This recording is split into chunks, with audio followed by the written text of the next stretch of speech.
Hello అండి, నమస్తే. ఇప్పుడు మీరు ప్రతిలిపి వారి లైవ్ ఛాలెంజ్ నవలల పోటీలో గెలుపొందిన నీకు తెలుసా నాకేం కావాలో నవలను ఆడియో రూపంలో 5వ భాగం వింటారు. ఈ నవలను వ్రాసిన వారు ప్రముఖ రచయిత్రి శ్రీమతి అంగులూరి అంజనీదేవి గారు. చదువుతున్నది మా ఊరు విజయలక్ష్మి. ఇక కథలోకి వెళదామా?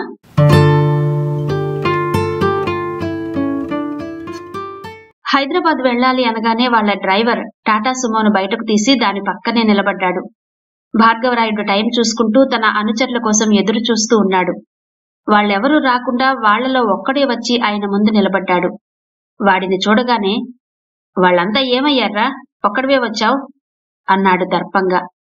వాళ్ళు రాలేదయ్యా, ఒకడికేమో కడుపు నొప్పట, ఒకడికి జ్వరం, ఇంకొకడి భార్యకు ఒంట్లో బాగాలేదట. నన్ను కూడా మా అమ్మ పొలం పనులు చూసుకో, ఇక మీ పనిలోకి వెళ్ళొద్దు అంటోంది. ఇక నేను కూడా రానయ్యా, ఇది చెప్పాలనే వచ్చాను అన్నాడు. వాళ్లను హైదరాబాద్ పోలీసులు పట్టుకున్నప్పటి నుండి భార్గవరాయుడి దగ్గర పనంటేనే భయపడుతున్నారు. ఇక ఎవరు ఆయనకు కనిపించొద్దని గట్టిగానే నిర్ణయం తీసుకున్నారు. వేరే పనులు కూడా చూసుకున్నారు.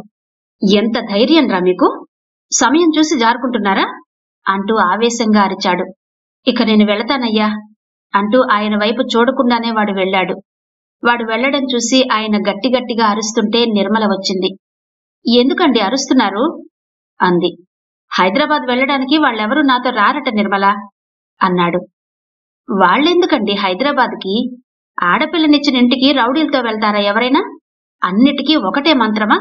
నేనొస్తాను పదండి అంది. నువ్వెందుకు అన్నాడాయన. ఎందుకేంటి? మన బాధను వదినగారితో చెప్పుకోవడానికి. ఇప్పటికే ఆలస్యం చేశాం, ఇద్దరం వెళ్తే పద్ధతిగా ఉంటుంది అందామె.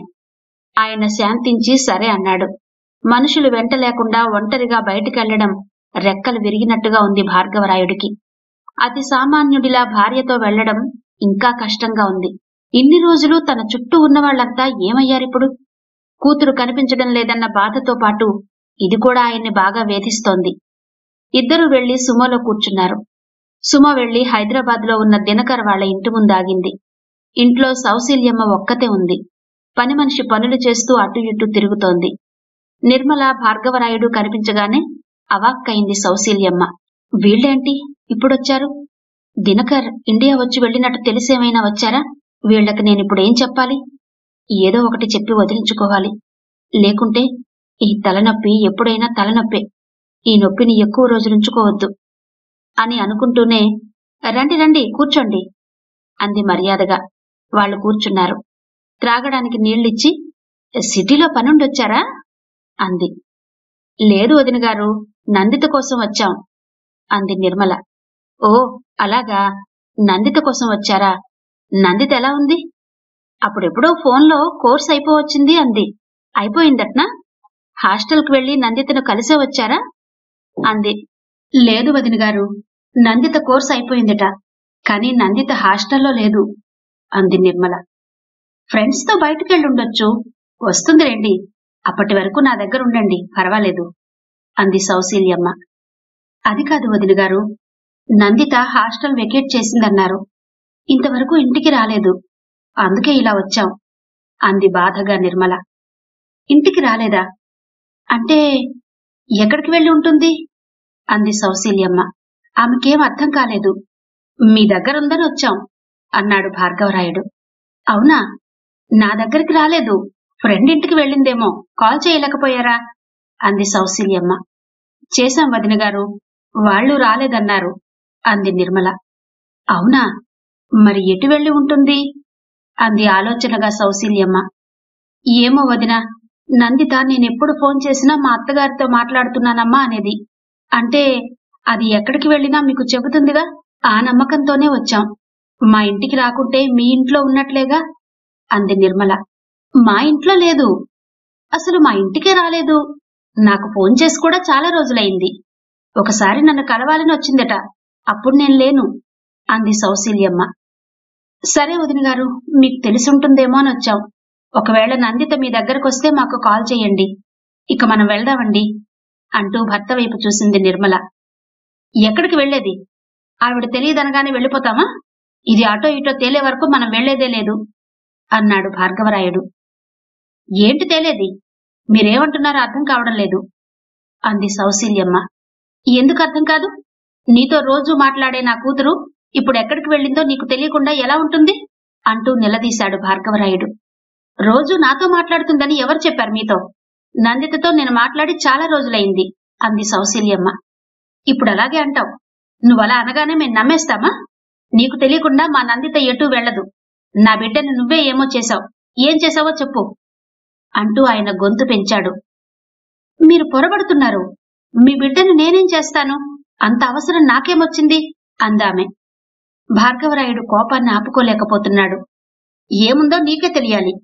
అది కూడా మేమే చెప్పాలా? చెప్పు, నా కూతుర్నేం చేశావు అంటూ గట్టిగా అరిచాడు. మంచి మర్యాద లేకుండా ఏంటండి మీ అరుపులు? మీ కూతురేదో నా దగ్గరున్నట్టు నేనేదో చేసినట్టు మాట్లాడుతున్నారు. ఆ రోజు నా దగ్గర ఉంచమన్నా ఉంచకుండా హాస్టల్లో ఉంచారు. ఇదేదో ఆ హాస్టల్కెళ్ళి అడగండి అంది సౌశీల్యమ్మ. అడిగాం, అక్కడ లేదు. కావాలంటే నువ్వు కూడా హాస్టల్కి వెళ్ళి అడుగు. అది నీ అవసరం, నీ బాధ్యత అన్నాడు. నా బాధ్యత ఎలా అవుతుంది? ఆ హాస్టల్లో నేనేమైనా నీ కూతుర్ని తీసుకెళ్లి జాయిన్ చేశానా? అయినా మీ కూతురు ఎప్పుడు ఎక్కడ ఉందో, ఏం చేస్తుందో, ఎక్కడికి వెళ్ళిందో, ఎవరితో ఉందో తెలుసుకోవాల్సింది మీరు. అదంతా వదిలేసి నా దగ్గరకొచ్చారెందుకు? వెళ్ళిపోండి. ఇక్కడ ఇంకొక్క క్షణం ఉన్నా నేను ఊరుకోను అంటూ ఆమె కూడా గొంతు పెంచింది. ఊరుకోక ఏం చేస్తావు? బయటికెళ్ళి ఒక్క కంప్లైంట్ ఇస్తే నువ్వు నీ కొడుకు లోపలికెళ్తారు. అంతవరకు తెచ్చుకోవద్దు అన్నాడు భార్గవరాయుడు. బెదిరిస్తున్నారా అందామె. బెదిరించటం కాదు, నా కూతురు కనిపించకపోతే నీ అంతు చూస్తా. నన్ను ఎవరనుకుంటున్నావో? భార్గవరాయుడు అంటూ గట్టిగా అరిచాడు. ఆమెకు బాగా మండింది. కోపాన్ని ఆపుకోలేకపోయింది. నా అంతు నువ్వేం చూస్తావు భార్గవరాయుడు? నీ సొంత అక్క కొడుకు స్పందన్ని నువ్వు కొట్టించినప్పుడే నువ్వేంటో, నీ బ్రతుకేంటో, నీ కూతురేంటో అందరికీ తెలిసిపోయింది. ఇంకా ఏముందని అరుస్తున్నావు తెలియడానికి అంది ఎగతాళిగా. ఏముందో తర్వాత తెలుస్తుంది. ముందు నీ కొడుకుని రప్పించు, మాట్లాడాలి. నీతో నాకేంటి అంటూ ఇంకా కోపంగా అరిచాడు. ఆమె మరింత ఎగతాళిగా నవ్వింది. నిర్మల ఆమెనే చూస్తోంది. ఆమె మాటల్ని శ్రద్ధగా వింటోంది. నా కొడుకుని రప్పిస్తే అప్పుడు అన్ని రహస్యాలు వాటంతటవే బయటకొస్తాయి భార్గవరాయుడు. అది తెలియక అరుస్తున్నావు. ఇలా అరిచే ఉన్న పరువంతా తీసుకున్నావు. ఇంకా ఏముంది తీసుకోవడానికి? ఏదో నందిత ఆడపిల్లని ఊరుకుంటున్నా. నువ్వు మాత్రం ఆడపిల్ల తండ్రిలా లేవు. అయినా చదువు సంధ్య లేనివాడివి. నువ్వేంటి నన్ను బెదిరించేది? అర్చింది చాలు, ఇక వెళ్ళు అంది సౌశీల్యమ్మ. లేదు, నేను వెళ్ళను.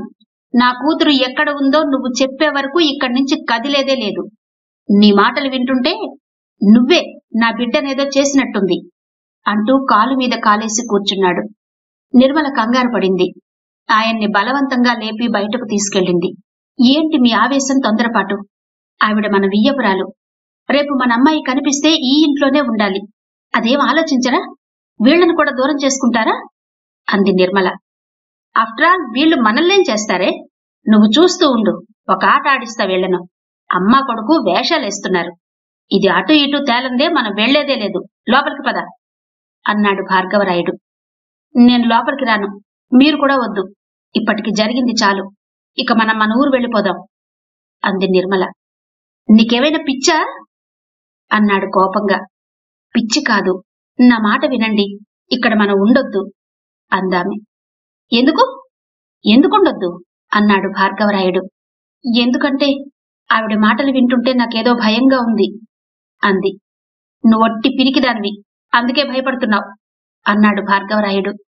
భయం కాదు, స్పందన్ని మీరు కొట్టించడం వల్ల ఇప్పటికే మన బంధువులంతా మనకు దూరమయ్యారు.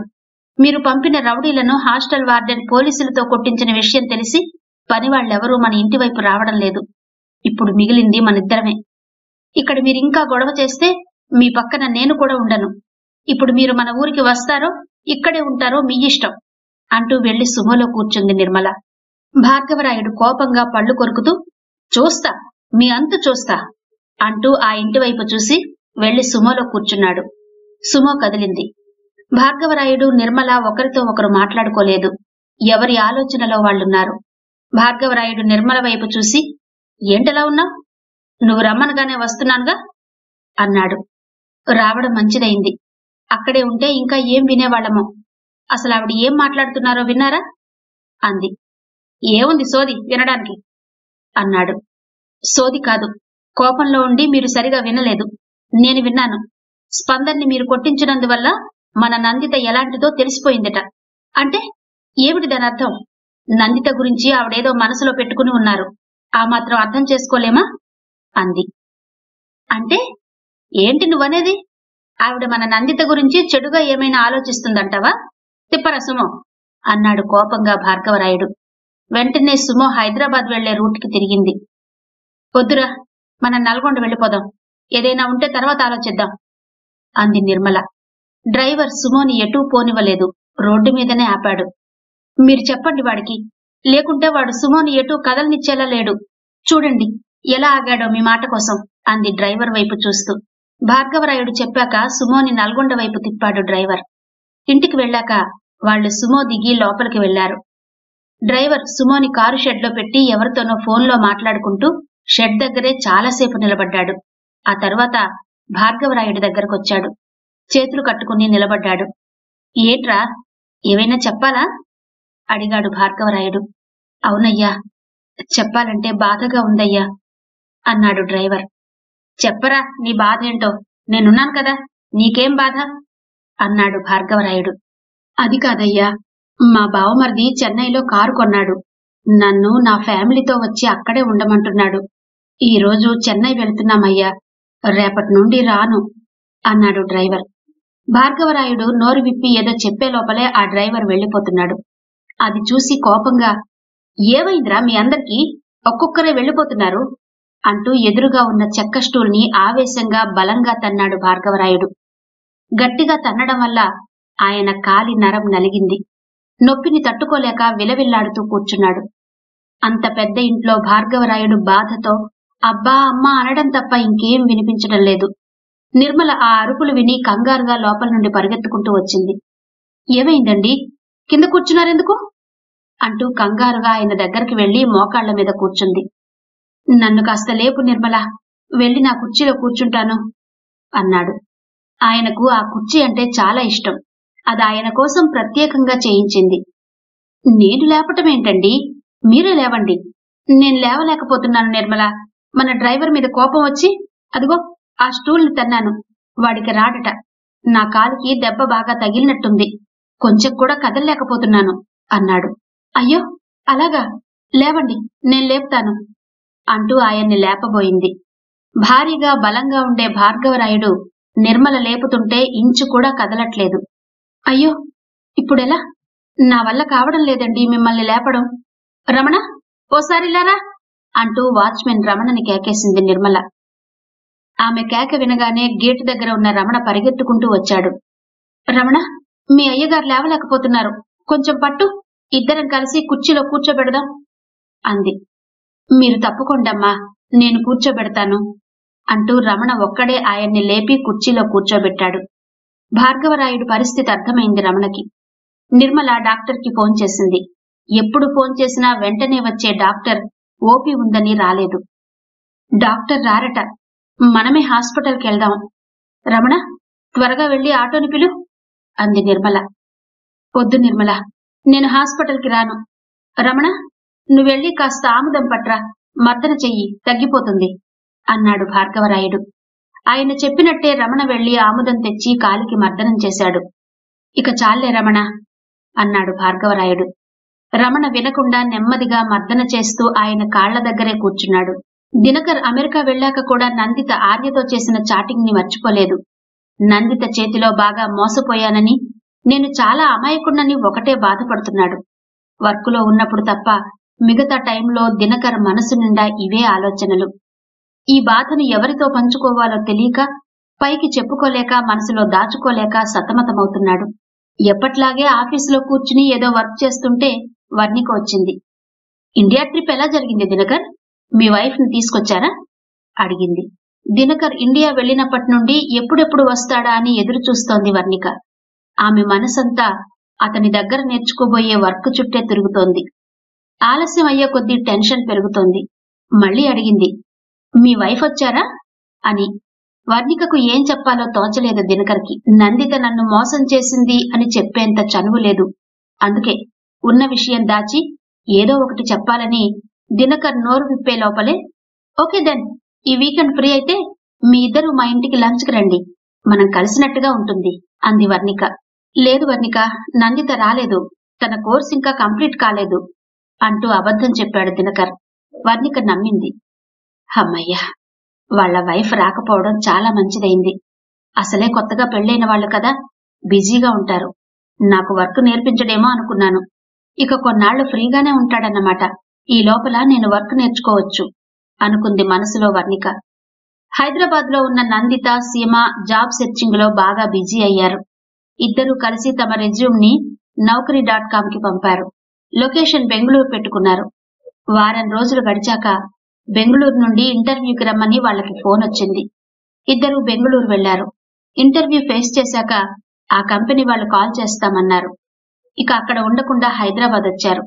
ఒక వారం తర్వాత నందిత, సీమ జాబ్ లో సెలెక్ట్ అయినట్టు ఆ కంపెనీ నుండి ఈమెయిల్ వచ్చింది.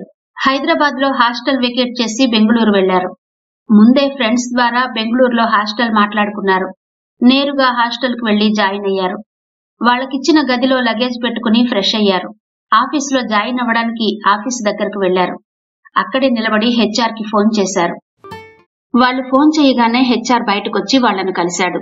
తన సెక్యూరిటీ కార్డును స్వైప్ చేసి నందితను, సీమను లోపలికి తీసుకెళ్లాడు. ఇనిషియల్ ఫార్మాలిటీస్ ని, పేపర్ వర్క్ ని పూర్తి చేశారు.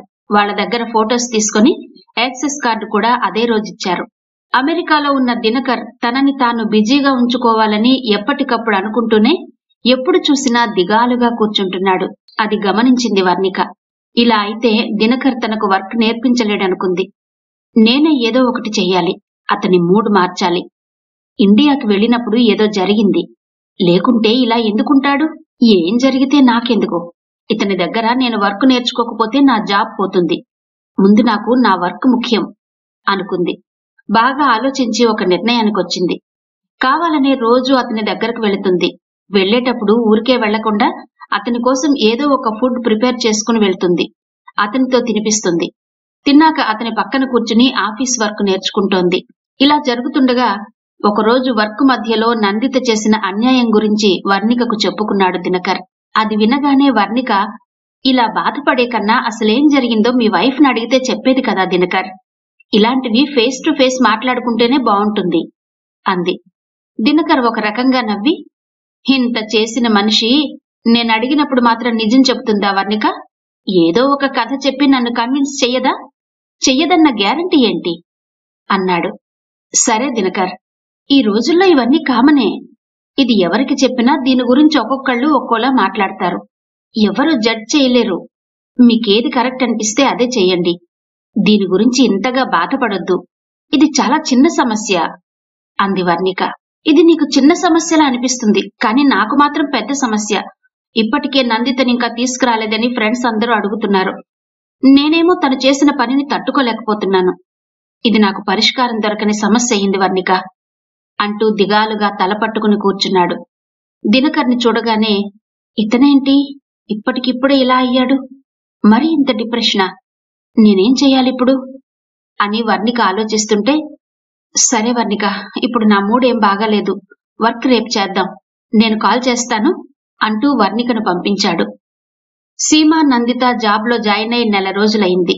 వాళ్ళిప్పుడు బెంగుళూరులో ఉన్నారు. ప్రతిరోజు ఆఫీసులో ఏవో ట్రైనింగ్లు చేస్తున్నారు. ఇప్పుడు వాళ్లకొక ప్రాజెక్టు దొరికింది. ఇదే మొదటి ప్రాజెక్ట్. వర్క్ ఎలా ఉంటుందో అని నందిత బాగా టెన్షన్ పడుతోంది. సీమకు వేరే ప్రాజెక్టు దొరికింది. సీమ, నందిత ఇప్పుడు వేరు వేరు ప్రాజెక్ట్స్ లో ఉన్నారు. నందిత ఒక్కతే కావడం వల్ల బాగా టెన్షన్ పడుతోంది. ఆమె అలా టెన్షన్ పడుతూ వస్తుంటే శ్రీహిత్ చూశాడు. అతని చూపులు ఆమెను అతుక్కున్నట్టే ఆమె మీద ఆగాయి. ఆమె ఇప్పుడు జీన్స్ టాప్ వేసుకునుంది. ముఖం మీద పడుతున్న చిన్న జుట్టుని ఒక చేత్తో చెవి వెనక్కి నెట్టుకుంటూ ఇంకో చేతిని ఫోల్డ్ చేసి పెదవి మీద వేలితో కొడుతూ చురుగ్గా అటు ఇటు చూస్తూ ఉంది. ఆమె నవ్వగానే కందిపోయే రంగు కాకపోయినా మంచి రంగులో షార్ప్ గా అనిపించే ముక్కుతో, నక్షత్రాల్లాంటి కళ్లతో ముచ్చటగా ముద్దుగా ఉంది. ఆమె అలా నడుచుకుంటూ వెళ్లి శ్రీహిత్ కి దగ్గరలోనే ఆపోజిట్ గా ఉన్న కుర్చీలో కూర్చుంది. ఆమె ఎవరికోసమో ఎదురు చూస్తున్నట్టుగా ఉంది. శ్రీహిత్ ఆమెనే చూస్తున్నాడు. అంతలో మేనేజర్ రాగానే నందిత లేచింది. హలో అని విష్ చేసింది. Hello Nanditha, come, I will introduce in your team members అని మేనేజర్ అంటుండగానే శ్రీహిత్ వాళ్ళ దగ్గరికి ఎదురుగా వచ్చి నిలబడ్డాడు. మేనేజర్ కి విష్ చేశాడు శ్రీహిత్. మేనేజర్ నందిత వైపు తిరిగి, హీఈ్ శ్రీహిత్, యువర్ టెక్ లీడ్ అంటూ శ్రీహిత్ ని నందితకు పరిచయం చేశాడు. హలో శ్రీహిత్ అంది నందిత. అతను కూడా హలో అని, sorry I miss your name అన్నాడు. నందిత అంది. నందితకు మిగిలిన టీం మెంబర్స్ ని పరిచయం చేశాడు శ్రీహిత్. శ్రీహిత్ పుట్టి పెరిగింది బెంగళూరులోనే. ప్రస్తుతం జాబ్ చేస్తున్నది కూడా బెంగళూరులోనే. తల్లిదండ్రులతో ఉంటాడు. Well settled family. ఒక అక్క ఉంది. ఆమె కూడా తన భర్తతో బెంగళూరులోనే ఉంటోంది. శ్రీహిత్ చూడడానికి ఎంత మ్యాన్లీగా ఉంటాడో అంత డీసెంట్ గా ఉంటాడు. ఎందరిలో ఉన్నా ప్రత్యేకంగా అనిపిస్తాడు. Work minded. కొద్ది రోజులు గడిచాయి. దినకర్ వర్ణికతో ఆ రోజు మళ్ళీ కాల్ చేస్తాను, నువ్వు వెళ్ళు వర్ణిక అన్నాడే కాని ఆమెకు మళ్ళీ కాల్ చెయ్యలేదు. అతని కాల్ కోసమే చూస్తోంది. కారణం, ఆమెకు ఆఫీసులో వర్క్ ప్రెజర్ ఎక్కువగా ఉంది. అతనలా అదే డిప్రెషన్ లో ఉంటే నాకిక వర్క్ నేర్పలేడని ఆమె కల్పించుకుని దినకర్ వాళ్ళ ఇంటికి వెళ్ళింది. దినకర్ అలాగే మూడీగా కూర్చొని ఉన్నాడు. దినకర్, మనం బయటికెళ్దామా, షాపింగ్ చేద్దాం అంది వర్ణిక. లేడీస్ షాపింగ్ నాకేం తెలుసు వర్ణిక అన్నాడు దినకర్. లేదు లేదు, ఒక ల్యాప్టాప్ కొందాం అనుకుంటున్నాను. ఏదైనా మంచి డీల్ ఉంటే చూసి చెప్తారని అంది. ఎక్కడ తీసుకోవాలనుకుంటున్నావు ల్యాప్టాప్ అన్నాడు. కాస్కో వెళ్దాం అంది. సరే పద వెళ్దాం అంటూ ఆమెతో వెళ్లాడు దినకర్. వర్ణిక అక్కడ ల్యాప్టాప్ కొనలేదు. అన్ని మోడల్స్ చెక్ చేసుకుని వచ్చారు. వచ్చేటప్పుడు బయట డిన్నర్ చేసి వచ్చారు. వర్ణిక ఈ మధ్యన కావాలనే దినకర్ని పదే పదే కలుస్తోంది. అతని మూడ్ మార్చడానికి ప్రయత్నిస్తోంది. ఆ విషయం కాస్త లేటుగానే అర్థమైంది దినకర్కి. అప్పటి నుండి వాళ్ళిద్దరూ వెకేషన్స్ కి తిరగడం, ఒకరి అవసరాల్ని మరొకరు అర్థం చేసుకోవడం చేస్తున్నారు. వర్ణికను దినకర్ తన సొంత మనిషిలా భావిస్తున్నాడు. బాగా దగ్గరగా ఉండడానికి ప్రయత్నిస్తున్నాడు. ఆ రోజు దినకర్ వర్ణికకు ల్యాప్టాప్ కొని గిఫ్ట్ గా ఇచ్చాడు. దినకర్, ఇది నీకెంత అయిందో చెప్పు, క్విక్ పే చేస్తాను అంది వర్ణిక. మనిద్దరి మధ్యన డబ్బులు ప్రసక్తి దేనికి వర్ణిక, ఇది గిఫ్ట్ అని చెప్తున్నాను కదా అన్నాడు. వర్ణిక బాగా సంతోషపడింది. అతన్ని కూడా సంతోషపెట్టింది. ఇక అప్పటి నుండి వర్ణికను విడిచి ఉండలేని స్థితికొచ్చాడు దినకర్. ఇప్పుడతనికి నందిత ధ్యాస పూర్తిగా తగ్గింది. అసలు నేను ఎక్కడో ఉన్న నందితను అనవసరంగా పెళ్లి చేసుకున్నాను. ఈ అమెరికాలో నా దగ్గరే ఉంటూ నాతోనే ఉంటూ నా ఇష్టాయిష్టాలను తెలుసుకున్న వర్ణిక లాంటి అమ్మాయిని పెళ్లి చేసుకోవాల్సింది. అసలు వర్ణికనే చేసుకుని ఉంటే బావుండేది. నందితను పెళ్లి చేసుకుని చాలా పెద్ద తప్పు చేశాను అనుకున్నాడు మనసులో. ఇక నల్గొండలో ఉన్న భార్గవరాయుడు తన కూతుర్ని గుర్తు చేసుకుంటూ లోలోన కుమిలిపోతున్నాడు. పైకి మాత్రం ఏదీ చెప్పడు. ఆయనకు కాలు బాధ ఒకవైపు, కూతురు బాధ ఇంకోవైపు. అది చూడలేక నిర్మల బాధపడుతుంటే, బాధపడకండమ్మా అన్నాడు రమణ. అది కాదు రమణ, ఆయన మనం చెప్పినట్టు విని హాస్పిటల్కి వెళ్ళుంటే ఈ పాటికి తగ్గేది, నడిచేవారు. ఎన్ని రోజులిలా నడవకుండా కూర్చుంటారు అంది బాధగా. నడిస్తే నొప్పి బాగా వస్తుందంటున్నారమ్మా. నేను చేస్తున్న ఆయిల్ మసాజ్కి అది తగ్గేలా లేదు. ఎలాగోలా హాస్పిటల్కి తీసుకెళ్లడమే మంచిది అన్నాడు రమణ. నా మాట వినేలా లేరు రమణ అంది నిర్మల. అయ్యగారు ఎందుకు ఇలా చేస్తున్నారో అర్థం కావడం లేదమ్మా. నేనెంత చెప్పినా చిన్న దెబ్బే లేరా, తగ్గుతుంది అంటున్నారు. అది ఆయన అనుకున్నంత చిన్న దెబ్బ కాదమ్మా అన్నాడు రమణ. నాకు తెలుసు రమణ. అసలు ఇదంతా చూస్తుంటే మా కస్తూరొదిన ఈ ఊరు వదిలి వెళ్ళినప్పటి నుంచి మాకేదో అయినట్టుంది. ఇంటి ఆడపిల్ల కన్నీళ్లు పెట్టకూడదు అంటారు. ఆమె చేత ఆయన పెట్టించిన కన్నీళ్ల వల్లనే ఇదంతా జరిగింది. లేకుంటే ఉన్నట్టుండి నందిత కనిపించకుండా పోవడమేంటి చెప్పు అంది. మీరన్నది నిజమే అమ్మా. మన నందితమ్మ అప్పటి నుండే కనిపించకుండా పోయింది. నందితమ్మ వెళ్ళినప్పటి నుంచే అయ్యగారిలా అయ్యారు. అన్నీ ఒకదాని వెంట ఒకటి జరిగాయి అన్నాడు రమణ. కాని బయటందరూ నందిత ఆర్యతో వెళ్లిపోయిందని అనుకోవడం రమణకు తెలుసు. ఆ విషయం ఆమెకు చెప్తే తట్టుకోలేదని చెప్పలేదు. కస్తూరి వదిన నిజంగానే మనకేదో శాపం పెట్టిందిరా రమణ. లేకుంటే ఈ ఇల్లు ఎప్పుడైనా ఇలా ఉందా? రోజుకి 10 మందికి తక్కువ కాకుండా వంట వండేవాళ్లం. ఇప్పుడేరి వాళ్లంతా? ఎప్పుడు చూసినా అయ్యగారి మాటలతో అరుపులతో ఈ ఇల్లు మారుమ్రోగుతుండేది. ఇప్పుడు ఆ అరుపులు లేవు, ఆ సందడి లేదు. ఏంటి రమణ ఈ నిశ్శబ్దం? నాకు భయంగా ఉంది అంది నిర్మల. పైకి చెప్పట్లేదు గాని అయ్యగారు కూడా ఇలాగే ఆలోచిస్తుంటారమ్మా. ఆ దిగులుతోనే లేచి తిరగలేకపోతున్నారేమో. ఆయనలో కాలి బాధ కన్నా నందితమ్మ గురించి బాధే ఎక్కువగా ఉంది అన్నాడు రమణ. నాకేం తోచటం లేదు రమణ. నందిత బాగా గుర్తొస్తుంది, చూడాలనిపిస్తుంది. ఎక్కడుందో ఎలా ఉందో. ఆయన పంపిన డబ్బులు కూడా అయిపోయి ఉండొచ్చు. కనీసం ఒక్క ఫోన్ చేసి అమ్మా నేను ఫలానా చోట ఉన్నాను అని ఒక్క మాట చెప్పినా బావుండు. ఆ మాట కోసమే ఎదురు చూస్తున్నాను రమణ అంది బాధగా. బాధపడకండమ్మా అన్నాడు రమణ. బాధ కాదు రమణ, ఇదంతా చూస్తుంటే నాకింకో అనుమానం వస్తుంది. అదేంటంటే స్పందన ఒప్పుకోకపోవడంతో శ్యామ్ మీద కేసు పెట్టకపోయినా పోలీస్ ఎంక్వైరీ పెట్టాలని మీ అయ్యగారు అన్నారుగా. అది ఆ నాగప్పకు తెలుసు. దానివల్ల తన కొడుకు ఎక్కడ బయటకొస్తాడో అని నందితను కిడ్నాప్ చేశాడేమో. నేను మీ అయ్యగారితో చెప్పలేదు గాని ఇదే నిజమనిపిస్తుంది అంది. అమ్మా, ఇది మాత్రం అయ్యగారితో చెప్పొద్దు. ఇప్పటికే నాగప్ప కళ్లలో కన్నీళ్లు కాకుండా రక్తం వచ్చేలా చేశారు. ఇంటికొచ్చిన ప్రతిసారి నా దగ్గర నిలబడి బాధపడుతూనే వెళ్లేవాడు. ఇంకా ఎందుకమ్మా ఆయన్ని చంపుతారు? ఇది జరిగాక మన ఇంట్లో ఎన్ని మార్పులొచ్చాయో చూశారుగా. ఫోన్ చెయ్యగానే వచ్చే లాయర్లు, పోలీసులు, డాక్టర్లు, అనుచరులు, డ్రైవర్లు ఇప్పుడు లేరు. మనం ముగ్గురమే మిగిలాం ఇంట్లో. ఇప్పుడు నందితమ్మను నాగప్ప కిడ్నాప్ చేయించాడని చెబితే అయ్యగారేం చేయగలరు? స్పందన్ బాబును కొట్టక ముందులా ఉన్నాయా ఇప్పటి పరిస్థితులు? ఇది కూడా అర్థం చేసుకోవాలి మీరు. ఇలాంటి విషయాలని చెప్పి అయ్యగారిని ఇంకా బాధ పెట్టకండి అన్నాడు రమణ. నిజమే రమణ, కాని నందిత ఏమైంది మరి? అప్పటికీ చెప్పాను రమణ, నీకేం కాదు తల్లి, ధైర్యంగా ఉండు, మీ నాన్నగారు పోలీస్ ఎంక్వైరీ పెడతారట అని. కాని నందిత దానికి సంతోషపడకుండా పోలీస్ ఎంక్వైరీ వద్దమ్మా అని బ్రతిమాలింది. అప్పటికే ఎంక్వైరీ మొదలైందని చెప్పాను. అది విని ఆ రోజే హైదరాబాద్ వెళ్లిన నా బిడ్డ మళ్లీ రాలేదు రమణ. ఇదంతా ఆ శ్యామ్గాడు చేసిన పని వల్లనే జరిగింది కదా అంది. రమణ చాలా కాలంగా ఆ ఇంట్లోనే ఉంటూ నమ్మిన బంటులా ఉంటాడు కాబట్టి ఆమె ఏదైనా వాడితోనే చెప్పుకుంటుంది. ఇప్పుడు అర్థమైందమ్మా. నాగప్పగారన్నట్టు పోలీస్ ఎంక్వైరీలో శ్యాంబాబు కాకపోయినా ఎవరో ఒకరు బయటకైతే వస్తారుగా. వాళ్లను మన అయ్యగారు చంపకుండా ఉంటాడా? ఆ భయంతోనే నందితమ్మ ఇంటికి రాలేదని మన లాయర్ గారు అంటుంటే విన్నాను అన్నాడు రమణ. కాని నందిత వెళ్ళింది అమెరికా కాదు ఆర్యతో అని లాయర్ ద్వారా లీకైన విషయం ఆమెతో చెప్పలేదు. ఇప్పుడు పోలీస్ ఎంక్వైరీ ఆపేశాం కదా రమణ అంది నిర్మల. అదింకా తెలీదు కదమ్మా. తెలిస్తే నందితమ్మ ఇంటికొస్తారు.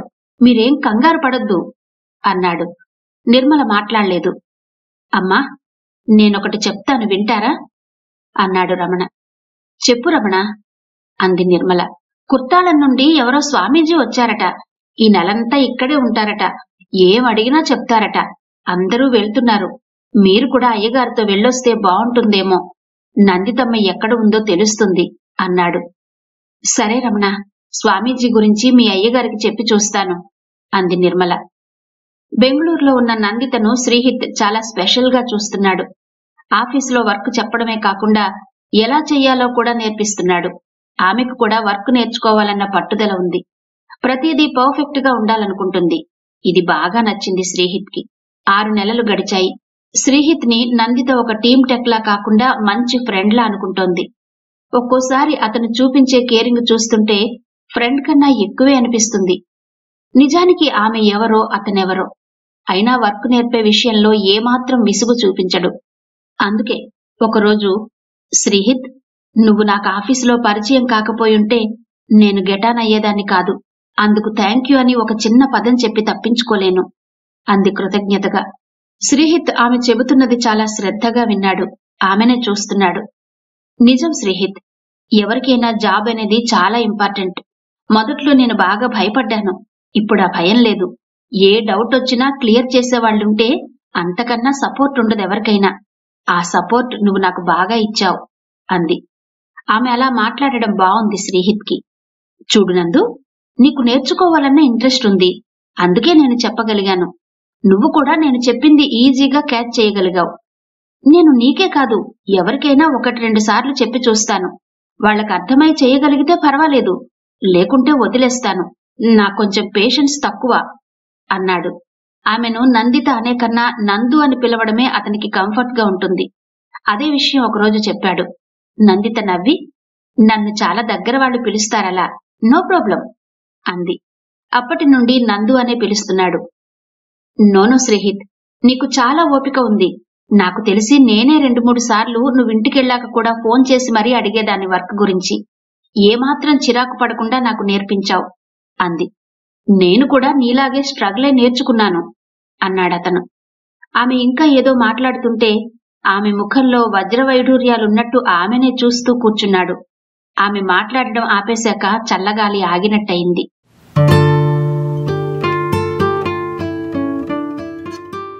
ఇక ఈ కథని ఇక్కడితో ఆపుదామండి. తరువాతి కథను 7వ భాగంలో వినిపిస్తాను.